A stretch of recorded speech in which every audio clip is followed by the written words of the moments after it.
বাংলাদেশের ঠাকুরগাঁও জেলার বিভিন্ন পথে প্রান্তরে ঘুরে গতকালকে নানা পণ্য ক্রয় করি, এটা সেটা 10-20 টাকার জিনিস। তারপর এই জিনিসগুলো ভাঙতি হিসেবে ফেরত আসে। ইয়েস, বাংলাদেশে এখনও 2 টাকার কয়েন নোটের ভালোই ব্যাপক প্রচলন আছে এই ঠাকুরগাঁওয়ে। 5 টাকাকে ওরা এইভাবে 2-2-1 করে দিয়েছে, কিংবা কখনো 1 টাকা দিয়েছে, কখনো বা 2 টাকা ফেরত দিয়েছে। বিস্ময়কর।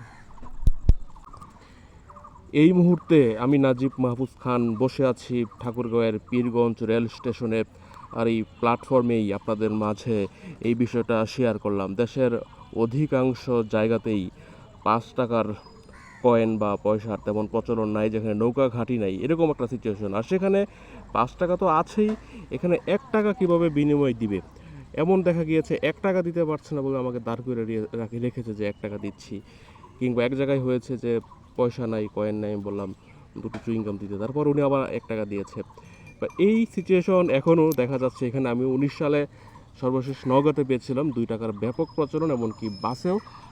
আর এখন এসে এই ঠাকুরগাঁয়ে দেখলাম। এটা পীরগঞ্জ উপজেলা। গতকালকে ঘুরেছি বালিয়াডাঙ্গি, হরিপুর, রানীশঙ্গুল। গতকাল রাতে পীরগঞ্জে ছিলাম, এখন আছি পীরগঞ্জ। চলে যাব দিনাজপুরের দিকে। একটু আগে একটি আন্তনগর ট্রেন, দ্রুতযান ট্রেন ঢাকা থেকে এসে পঞ্চগড়ের দিকে গিয়েছে। আপাতত এখানে নাস্তা করব। 1907 সালের একটি প্রাথমিক একটা হাই স্কুল আছে পীরগঞ্জে, এখানেই। ওইটার একটি দৃশ্য তুলে ধরবো আপনাদের উদ্দেশ্যে, তারপরে এখান থেকে গুড বাই। তবে কিছু অপূর্ণতা নিয়ে বিদায় নিচ্ছি। সুকানি লেক সীমান্তের একটি হ্রদ, বাংলাদেশে একাধিক সুকানি হ্রদ আছে, ওইখানে যাওয়া হয়নি, সময় আসলে আজকে নেই।